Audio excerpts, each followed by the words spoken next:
My boss tried to force me to work overtime without pay, claiming loyalty should come before money. When I refused, he smirked and said, "Good luck finding another job." The next day, the CEO called a company meeting. My boss sat back, thinking it was about my bad attitude, until the CEO announced, "We're here to discuss a certain manager's illegal actions." His face turned pale as I smiled and said, "You were saying?" "Hey everyone, I want to share a personal experience that unfolded over the past year, a tale of workplace exploitation, standing up for one's rights, and the pursuit of justice. It's a long story, but I believe it's worth telling. I've been working at a mid-sized tech company in Austin, Texas, for the past 5 years. Let's call it TechSphere. I started as a junior developer and, through dedication and hard work, climbed the ranks to a lead position. The job was demanding, but I found fulfillment in the challenges and camaraderie with my team. Enter my direct manager, whom we'll call Mr. Grayson. In his late 40s, Mr. Grayson was a company veteran with a reputation for being a hardliner. He believed that unwavering loyalty to the company was paramount and often equated long hours with dedication. His management style was authoritative, and he had a knack for making employees feel that their job security hinged on their compliance with his directives. The demand. About a year ago, TechSphere secured a major client project with a tight deadline. The excitement was palpable, but so was the pressure. Mr. Grayson called a team meeting to discuss the project's scope and expectations. "Team," he began, his tone serious, "we've landed a significant project that could propel TechSphere to new heights. However, the timeline is aggressive. To meet this deadline, we'll need everyone to put in extra hours. I expect each of you to stay late and come in on weekends as necessary." A colleague raised a hand. "Will there be overtime pay for the additional hours?" Mr. Grayson's expression hardened. "The company won't be offering overtime pay for this project. We expect you to step up out of loyalty and commitment. Remember, we're a family here, and families make sacrifices for each other." The room fell silent. I felt a knot form in my stomach. I knew that under the Fair Labor Standards Act, FLSA, non-exempt employees are entitled to overtime pay for hours worked over 40 in a work week. While I was salaried, I wasn't classified as exempt. This directive didn't sit right with me. The confrontation. After the meeting, I decided to address my concerns directly with Mr. Grayson. I approached his office, took a deep breath, and knocked. "Come in," he called out. I entered and closed the door behind me. "Mr. Grayson, may I have a moment?" He gestured to the chair across from his desk. "Sure, what's on your mind?" "I wanted to discuss the overtime expectations for the upcoming project," I began cautiously. "I understand the project's importance, but I'm concerned about the unpaid overtime. Isn't that against labor laws?" He leaned back in his chair, a smirk playing on his lips. "Loyalty should come before money. If you're not willing to show commitment, maybe this isn't the place for you. Good luck finding another job in this market." His words felt like a punch to the gut. The veiled threat was clear: comply or face consequences. Taking action. That evening, I couldn't shake the conversation from my mind. I felt trapped between my principles and the fear of retaliation. After some soul-searching, I decided I couldn't let this slide. I began researching my rights and the appropriate channels to address such violations. I discovered that the Department of Labor's Wage and Hour Division, WHD, enforces federal labor laws, including those pertaining to overtime pay. Employers who violate these laws can face steep penalties, including back pay and fines. The next day, during my lunch break, I contacted the WHD. I provided them with detailed information about our work conditions, the unpaid overtime directive, and shared emails and messages as evidence. The process was straightforward, and the representative assured me that my complaint would be taken seriously. The investigation. A few weeks later, investigators from the WHD arrived at TechSphere. Their presence caused a stir throughout the office. They conducted interviews, reviewed records, and examined our work hours. Mr. Grayson seemed unfazed, often boasting that nothing would come of it. "These investigations are routine," he told us during a team meeting. "Just cooperate and we'll be fine." Despite his confident facade, I noticed subtle signs of unease, a clenched jaw here, a furrowed brow there. The company meeting. Then came the day that changed everything. The CEO called for a company-wide meeting. We all gathered in the main conference room, curiosity and tension thick in the air. The CEO stood at the front, flanked by the HR director and a representative from the WHD. "We're here to discuss certain managerial practices that have come to our attention," the CEO began, his tone grave.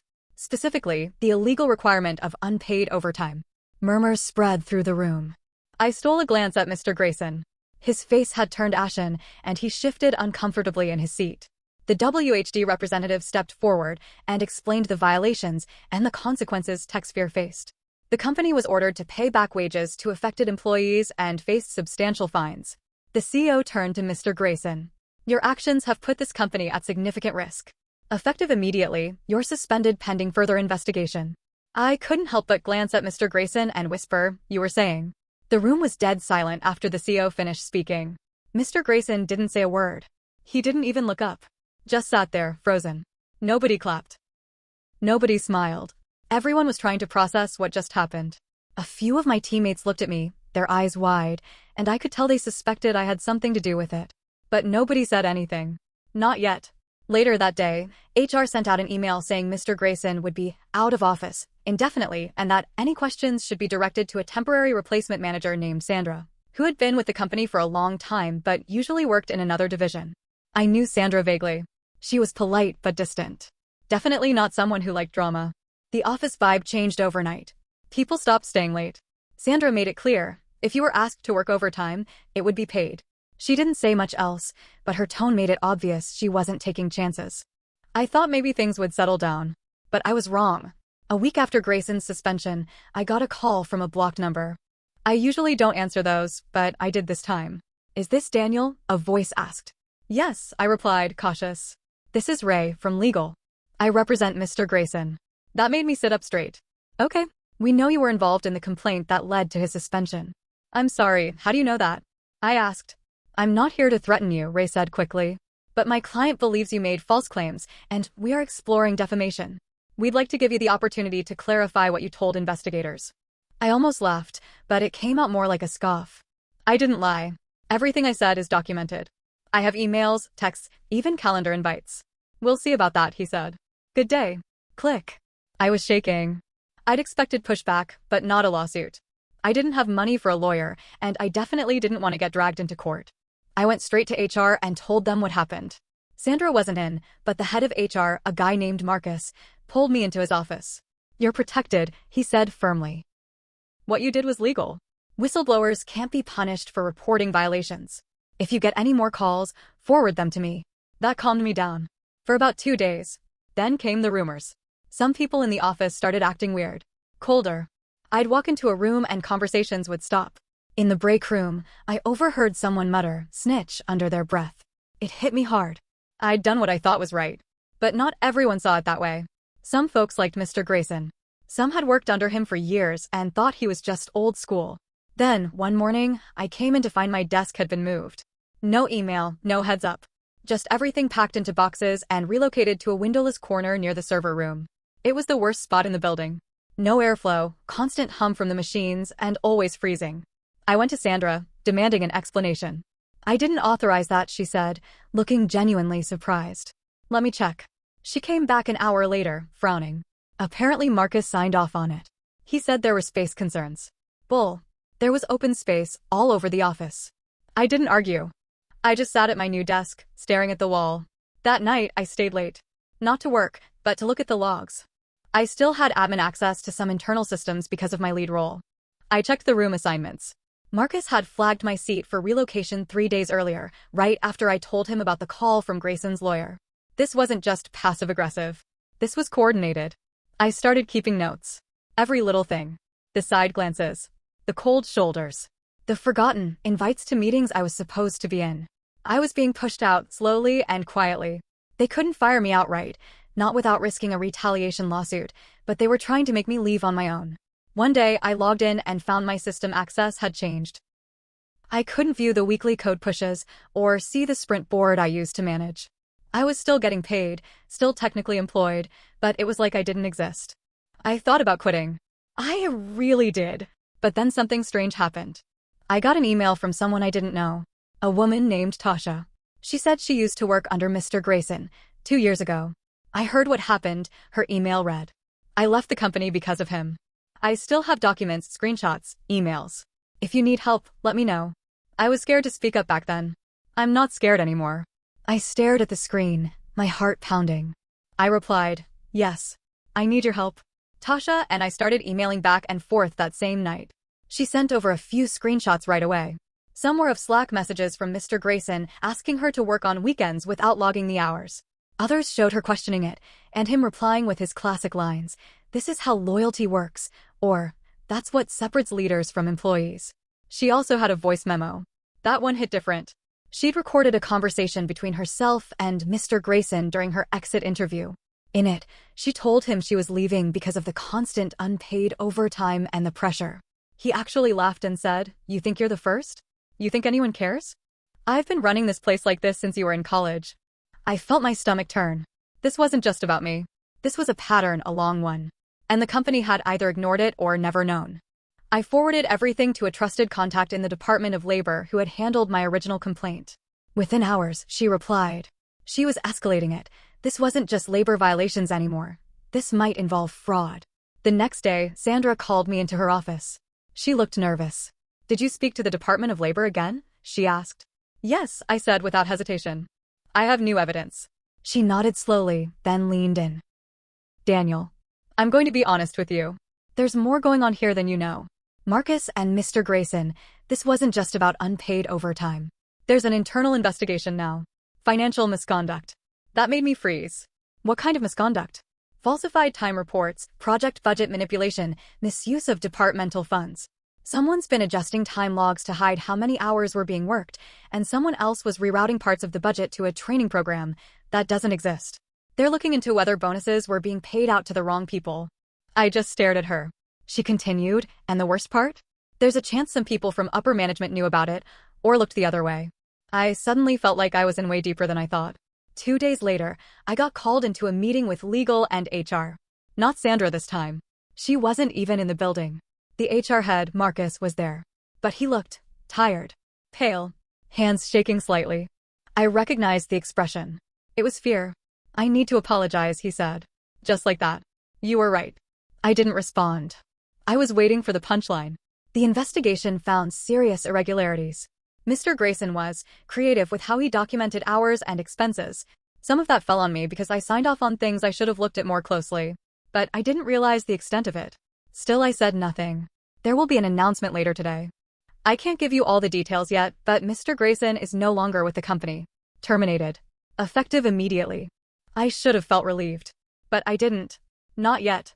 Because this next part hit me like a truck. Marcus leaned forward. "Daniel, there's something else. Someone from your team, someone you trusted, was feeding information to Mr. Grayson after he was suspended." My stomach dropped. "What?" "They were forwarding your emails.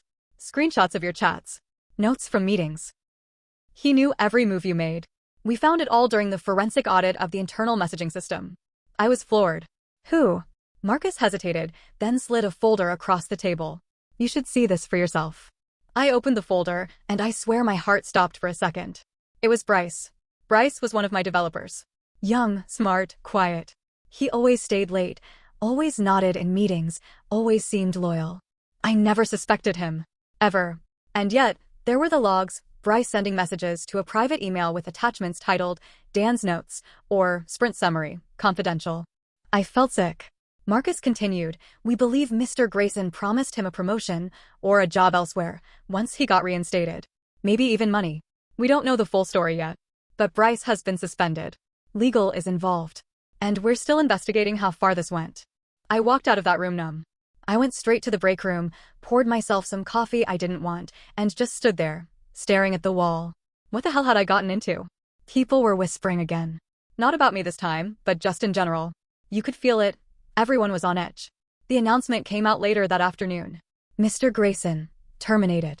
Bryce, under investigation. Marcus, stepping down. The CEO sent a company-wide memo saying TechSphere would be undergoing a full compliance review. External auditors were coming in. People were being reassigned. Projects were being paused. And me? I was still in the same cold corner office, still showing up, still doing my job. But now I had eyes on me for a different reason. Not as a snitch, but as the guy who might have blown open one of the biggest internal scandals this company had ever seen. And something told me. It still wasn't over. The audit team came in the next week. Black suits, tight faces, zero small talk. They took over one of the conference rooms and shut the doors. Every day for 2 weeks, they called people in, one by one. Nobody felt safe. People who used to laugh loudly at their desks now barely whispered. No one knew who would be next. Or what they'd be asked. Me? I was called in on the 3rd day. I sat down with two of them, one man, one woman, both stone-faced. We're trying to piece together the communications that occurred between Mr. Grayson and other employees during and after his suspension, the woman said. I nodded. I've already given everything I had. She tilted her head. We know, but you might want to see this. She slid over a printed email. It was between Bryce and someone named Nick R. That name stopped me cold. Nick Ramirez. He was one of the senior VPs. I'd only spoken to him once or twice. He rarely showed up in the office. But there it was, an email chain where Bryce was updating Nick about the situation and how Daniel was making it worse. Worse? The audit team explained. Bryce wasn't just reporting to Grayson. He was being used as a go-between for another layer of management trying to protect themselves. Nick Ramirez had been part of approving falsified budget reports. He was in deep. And Bryce? Just a pawn with access. I walked out of that room stunned. What had started as me standing up for fair treatment had uncovered a whole system of abuse, way bigger than I ever imagined. The confrontation came fast after that. 2 days later, the CEO held a town hall. Every employee was required to attend, either in person or via Zoom. You could feel it in the air. Something big was about to drop. The CEO looked worn down, like he hadn't slept in days. He stepped up to the podium, cleared his throat, and began. We've concluded the first stage of the internal investigation. What we've uncovered is disturbing. Certain members of upper management were involved in deliberate financial misconduct, manipulation of project data, and retaliatory behavior against employees who raised concerns. The room was dead quiet. You could hear someone's pen tapping nervously in the back. He continued. Effective immediately, Nick Ramirez has been terminated. We will be pressing charges for fraud and obstruction. Bryce has been placed on administrative leave. He may have been manipulated, but that doesn't excuse the breach of trust. People gasped. A few heads turned sharply toward me. Then the CEO paused. And lastly, he said, scanning the crowd, I want to acknowledge someone. Daniel. I froze. He looked right at me. You did what was right. Even when it cost you your peace, your reputation, and your comfort. You reminded us what leadership really means. On behalf of this company, I apologize for what you endured. There it was. Out in the open. A full-blown acknowledgement. In front of everyone. The next moments were blurry. Applause. People whispering. A few coworkers even came up to shake my hand. I kept it together until I got back to my desk. Then I just sat there, quietly stunned. I should have felt proud. But all I felt was tired. The fallout was immediate. Nick was escorted out of the building that same day. No goodbye, no ceremony. Just a silent exit with security flanking him. Bryce? I saw him packing up his things that afternoon. He didn't make eye contact, but before he left, he came over. I didn't know it would go that far, he said quietly. Grayson promised me a future. Said you'd be fired anyway. I looked at him, not with hate. Just disappointment. You had choices. We all did. He nodded, eyes wet, and walked out. No one followed him. No one clapped. In the days that followed, the office tried to return to normal. But it wasn't the same. Sandra offered me a permanent role in leadership. A big step up. I accepted, not for the title, but because I knew people needed someone they could trust. Tasha and I kept in touch. She was proud of me. She said she wished she'd spoken up sooner, but thanked me for being the one who finally did. I still walk past that cold corner office sometimes. They haven't reassigned it. No one wants it now. I think a lot about loyalty. Grayson used that word like a weapon, twisting it into something ugly. But loyalty isn't staying silent. Loyalty isn't letting people walk over you for a paycheck. It's standing up, even when your voice shakes. Was it worth it? Yes. Did it cost me? Absolutely. But at the end of the day, I can look in the mirror and say, I didn't let them win. And that's enough.